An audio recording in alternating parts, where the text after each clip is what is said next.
Hey guys, in this video, I want to show you the mental models that you can use to scale your business to over $100 million in sales, specifically e-commerce businesses, because that's what I understand. That's what I can teach you about because that's what I've done for the last almost 10 years. $100 million is a lot of money. It's not comprehensible for most people, but if you're running 7-8-figure business, then you probably want to get there at some point, right? That's the ambition that you have. So I want to show you 7 mental models that I've learned from my own experience generating over $200 million in sales myself, but also with conversations with entrepreneurs that have passed and surpassed those numbers themselves. So let's go. So mental model number 1 is insane level of depth that people that achieve these numbers have. And what I mean by depth is, for example, if you want to run ad, right? Or if you have a Shopify store, most people, they would be just, let me just slap a Shopify store, or let me just copy someone in the market and let me just copy my competitors' ads. So let me rip their ads and just let's run with it, right? So that's the surface level. That's where most people are. But people that are doing massive numbers,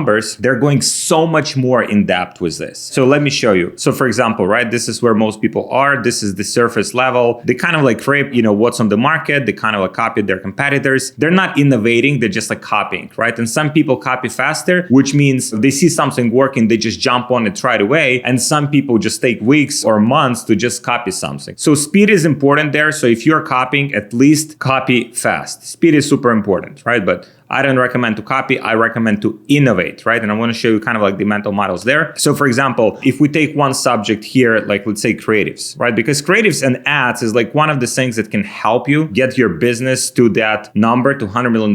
It's not the only factor. There's operations factors. There is product. You need to have pretty good product in order to scale the numbers and to have the retention, have all of the numbers work out on the back end. Let's say if we focus on creative. So most people, they would just rip what's working in the market. That's a typical mode. They would just go on spy tools and copy what other people are doing and literally just copy all the time. That's how they operate. People that are savages, that are scaling businesses to those bigger numbers, they go deeper. And what I mean by deeper, so let's say if we take creatives as an example and we take ads as an example, they obsess over it and they have their team obsess over it as well. What I mean by obsession is testing new formats. They're constantly innovating. They're constantly looking for new formats they can test. Even if it's not very high chance of success, they still going after it because they're looking for those incremental improvements in that area of the business and they want to have that edge all the time in order to win. They're also obsessively looking at their metrics. They're going so much deeper into their metrics. Okay, why certain ads work? Why certain hooks work? Why the certain structure of the VSLs or the ads working better than others? They're going so much more deeper into it. And that's why,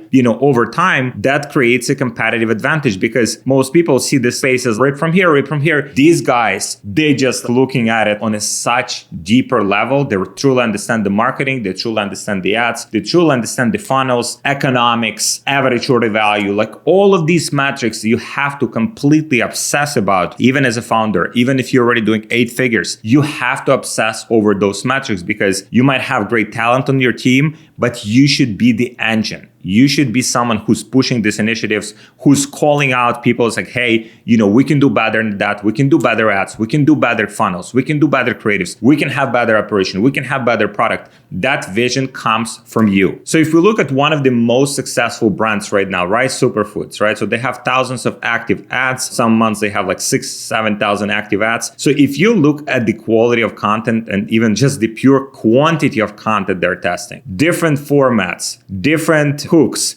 different models, right? Different people, right? So if you look at all of these factors and just see the amount of content they're pushing out, it's a complete obsession, right? They're working with different agencies. They have an amazing in-house team. We're working with them, talking with them all the time. And this just shows you at what level of obsession you need to have in order to get these kind of results. You can't just have it with one Filipino video editor and just try to compete with Rice. You can't. You have to obsess with it on a lot deeper level. You also cannot be having fucking vacations every month. Many entrepreneurs, they want to have this laptop lifestyle. So if you want to scale your business to $100 million, you have to make the choices and you have to make the sacrifices to go deeper, dedicate more time, spend more time on your business, digging into all of these parts if you want to really scale it. Second mental model is talent citadel. So if you want to get your business to those big numbers, you'll need a great team. And you might have already a team in place. You might have some people. You might have even tons of people on your team right now. But that team that you have might not be the team that will get you to $100 million. Let me explain this real quick. You have a team right now, and I call it talent citadel because every company, from my perspective, is like a citadel. This is your company inside of here, and these are all of the people. If you have your company and you have, let's say, 10 people on your team, let's say out of those 10 people, you have 2 A players. These are people that have self-initiative. These are people that just like innovating, bringing ideas, constantly looking how things could be better. Maybe they're in charge of certain departments. So let's say you have 2 A players, which means you have 8 people that are not A players. Maybe they're like B or C players. My definition of B players are people that you constantly have to tell them what to do and they actually do it and they do it decent. C players, these are the people that have to fucking repeat 3 times because it wasn't done properly, and then you have to give them feedback 20 times and then it's still not done,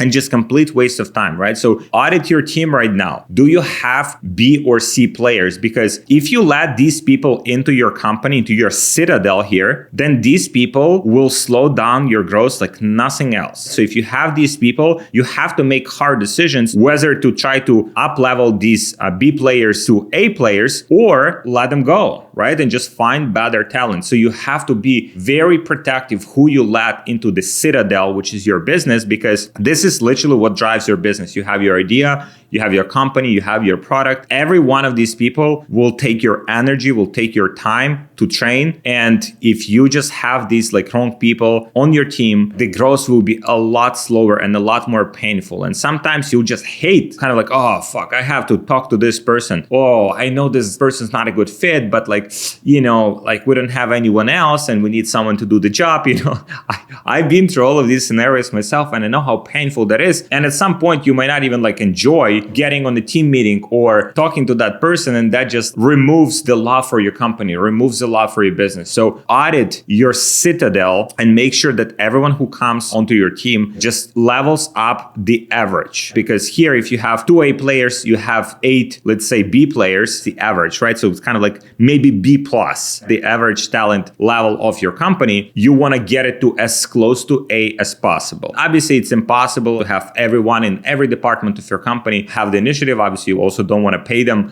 massive amounts to everyone on your team. But the more of these people you have, if you turn, let's say, 2 A players into 4, imagine the amount of output you can have from your business and amount of time that you will save, because these people will be drivers. They will be driving your growth. They'll be driving different departments in your company. And that will make your growth and your path to $100 million a lot easier. So mental model number 3 is be a professional spy. And what I mean by that is, when you start your business, you typically grip what's working in the market. You see what's working for other people. You copying their funnels, you copying their ads. Everyone does that, right? That's totally cool. But then over time, most entrepreneurs, they kind of disattach from it, leaving all of the creative strategy to their creative strategist or someone on their team, and then funnel strategy also to someone on their team. They're not watching interviews with successful founders. They might not be even like attending events or networking or talking with other successful founders. And that gets them farther and farther from the market and what's actually happening, because every month, like in our industry, something is changing. And if you're trying to do things today that you've done like 1 year ago, it probably wouldn't work as well. And in 1 year from now, it probably wouldn't work at all. So you constantly have to be on the edge and spy. Like, for example, I like to spy on successful ads. I like to spy on successful funnels. And if I find something, I bring it to my team. I like to talk to successful founders, people who've done 100, 200, $500 million in sales.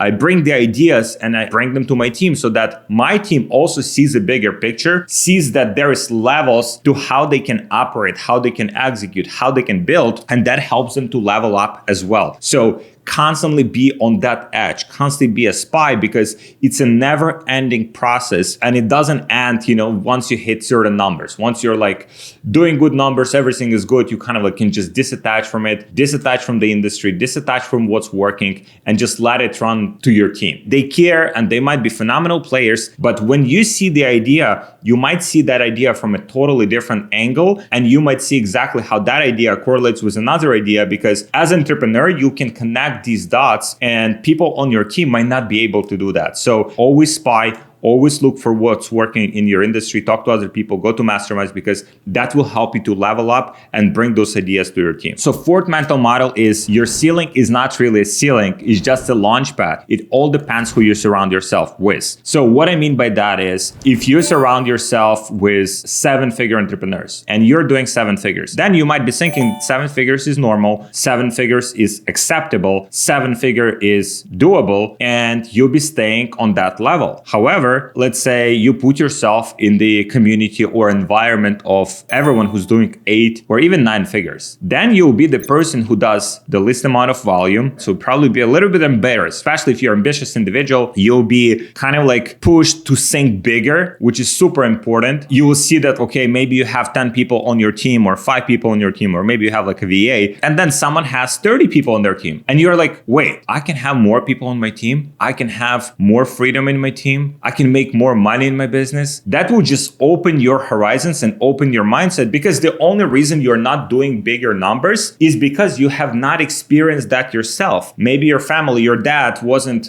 billionaire, educated you everything about the business, like how to operate the billion-dollar company. So you don't have that ambition and you don't have that even point of reference how to build these kind of companies. So how else can you acquire that information and feed that information to your brain? Because that will drive all of the decisions that you make from there. That will drive the hiring decisions. That will drive what direction for the business you're going in general. That will drive how hard you push. Even on the ads side, I've seen it so many times. Entrepreneurs are profitable with their ads, with their business in general. And I'm like, why you're not scaling? Why you're not spending more money on ads? I reached my ceiling. This is it. I cannot do no more. So they believe that they hit the ceiling of the market, where in reality, they are scared. And they have this like ceiling in their own mind that only exists for them, that they're following, and they're kind of like hitting that ceiling, and then they think there is no more levels. But once you start talking with these more successful people than you, you'll realize that there's like another ceiling that's a lot higher. Then you reach that ceiling, you find other people, you realize that there's so many levels to the game, and you can build a lot bigger business a lot faster if you just surround yourself with people that can feed that information to you. Mental model number 5 is growth is pain and pain is growth. And it's fascinating to see entrepreneurs as they start building their teams and they have their pains, or they're trying to scale their ads and they cannot, and they experience all these sorts of pain. And it's interesting to observe how different people process these pains, because some people, they take that pain and they kind of like push through that pain and they realize it wasn't as painful and they can learn from that experience and become better.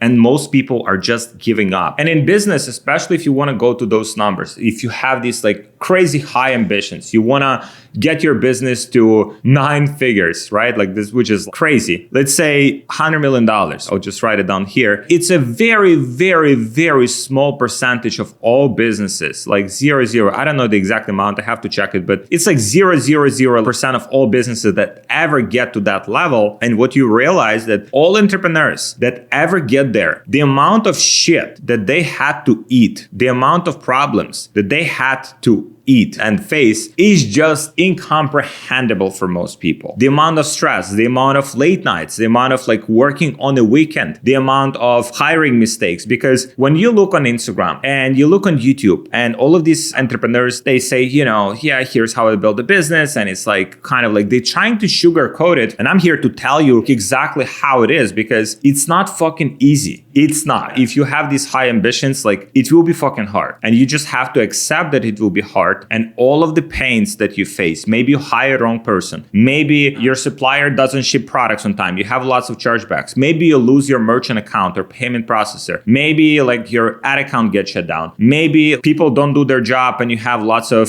refunds and you're not profitable for a few months in the business. Like you will face all of these issues on a path to 100 million. But if you're really committed, if that's what you really want to do, you just have to accept that pain as something that sends you a powerful message, right? Because you can learn from that pain and you can become better. You can become better as a leader. You can become better as entrepreneur in general. And that is the only way. There is no like shortcuts. You can't get from here to here with this like straight line. It will be like this, messy as fuck. And if you accept that and you just kind of like mentally ready for it, and if it happens, okay, this is what I have to face. These are the problems I have to overcome. Let's go. Fuck it. And sometimes you will not want to do that. Sometimes you'll be stressed. You'll be frustrated. You will not want to just wake up and go to the office or go to your laptop because of all of the shit that you have to face. But if you want to get there, you have to do it, because everyone who ever got there did it. Not a single person bypassed this path. Maybe the person who just fucking won the lottery. They won the lottery ticket, but you'll see what amount of people actually keep their money, right? Most people just waste all the money they win in lottery because they haven't been through all of these stages. They haven't been through all of these pains. They have not experienced that growth that comes from pain. You will see very often entrepreneurs that, let's say, have a successful exit. The next business, they built an exit a lot faster. How many $1 billion businesses, let's say, Elon Musk has built, right? He's just building these $1 billion businesses like clockwork because he experienced the pain and he experienced the growth and he got to that level of entrepreneurship. Obviously, he's an outlier. He's like best of the best, but just to show you that it will require you to go through these levels of pain if you really want to get to these numbers. Next mental model is business is a chess and you always have to look for the competitive edge. So what I mean by that is when you are in business, let's say you're advertising on Facebook to sell your products, and let's say you're spending $100,000 a month on ads, you basically just one of the many Facebook advertisers. There's like 10 million Facebook advertisers. You're not special in any way. If you think you're special because you're spending like $100,000 a month, you are not. This is like peanuts. This is not even like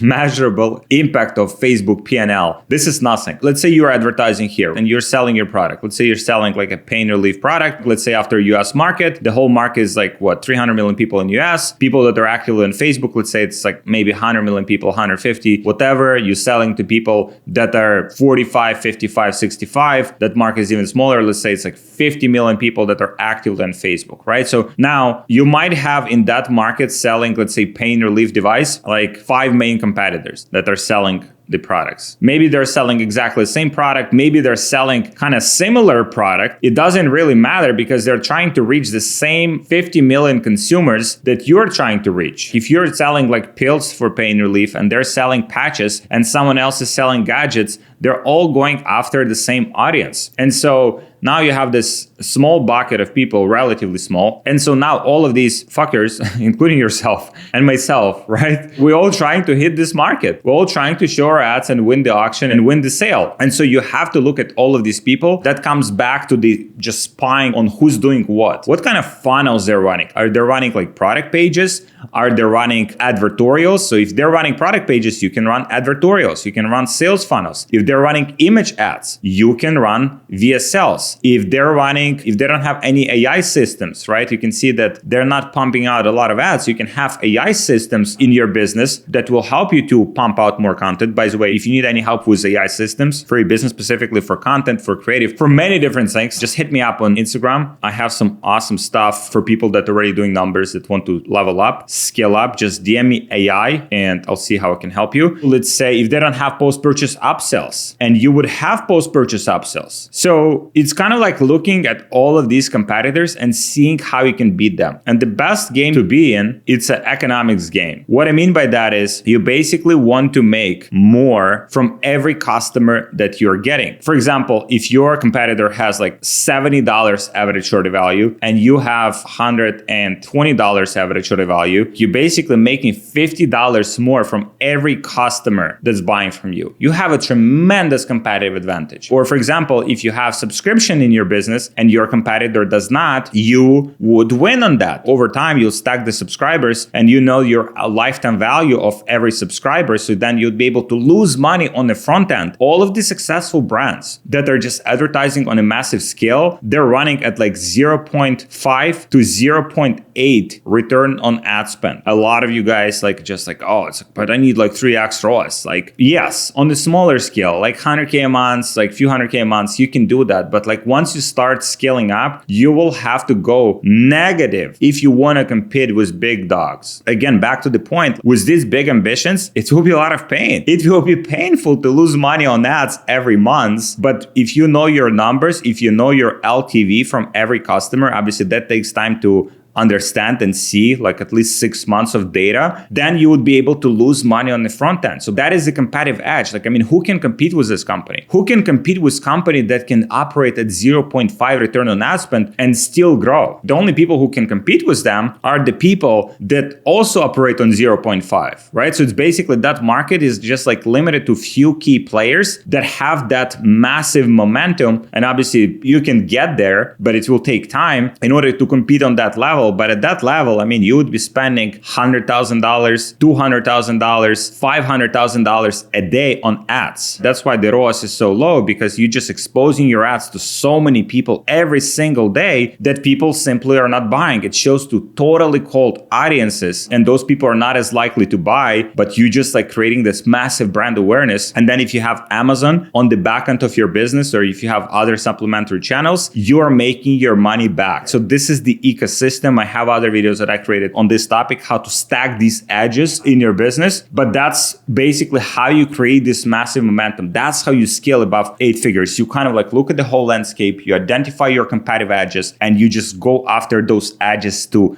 destroy your competition. It's like in chess, right? It's not just like, oh, I have this tactic, I have this new Facebook ad strategy. It's like cost cap, bid cap, like, and I will fucking win. No fucking way. You might have like few good days and then it will go to shit, because whoever wins on economics wins long term. Whoever can spend the most to acquire a customer wins. So 7 mental model is, if you want to be an outlier, you have to act like one. And what I mean by that is, if you're already running, 7-figure business, maybe doing a few $100,000 a month, you're already outlier. You're already like probably top 1% of all businesses that exist in the world. This is already like an outlier. However, there is levels to the game. And if you want to get to that other level, let's say 1 million a month, 5 million a month, $10 million a month, you have to do certain things differently from other people. You can't be just like copying exactly what other people do. You have to look for some unconventional things. So let me give you an example. In our business, we have the phone sales. And what I mean by that is, if customers are abandoning their checkouts, we're actually calling them to recover their cards. This is not something that like most people would do. Most people would have card abandonment sequence, and they would have some emails, maybe they would have some SMS, but they wouldn't have, someone actually calling. And we are collecting a lot from these card abandonment sequences. We're also calling customers who just place an order, and we are upselling them more products. And so this is just one idea. This is just one concept. This is just one way of looking at this whole competitive landscape and seeing how you can be more profitable using the resources that you already have. Another one, for example, negotiating terms with your supplier. We negotiated our terms to like 20% upfront. We have 30% when the product is manufactured, and the rest 50% is 90 days after the product has been manufactured. So by that time, you already sold it, and we're only paid 50% for a product by that. So imagine from the cash flow standpoint, what leverage does it give you? And then I talk to a lot of entrepreneurs and I'm like, what are your terms for your products? How much do you pay upfront when you want to manufacture products? And they're like, oh, I'm paying 100% upfront. Let's say I want to order like $100,000 worth of inventory, worth of product. I'm paying $100,000 upfront. And I'm like, that shit makes no sense. How are you even able to survive with this poor of a cash flow? So you have to act like an outlier and look for all of these little unconventional things that people like. You won't find this shit on YouTube or Twitter, because very few people that actually achieve big numbers and operating high level actually talking about it. It's very like rare information, and you have to be in a specific network or community of people that actually talk about these things and can help you to put all of these elements in place. So if you want to be in that community, we have a community called ESS, E-commerce Scaling Secrets, for people doing 7-8 figures. We have a few people that are doing $8-10 million a month in our community. So if you want to be in our community, join these killers and get their perspective, and just also get guidance from me and my team. There should be a link below in the description. Other than that, I hope you enjoyed this video. These are the frameworks that, I've learned through pain mostly, and also from having conversations with entrepreneurs, and just reinforcing these kind of like beliefs again and again and again until they just kind of like crystallize. And now as they crystallize, I share them with you. So thank you so much for watching. Subscribe to my channel if you want to see more videos like that, and I'll see you guys next video.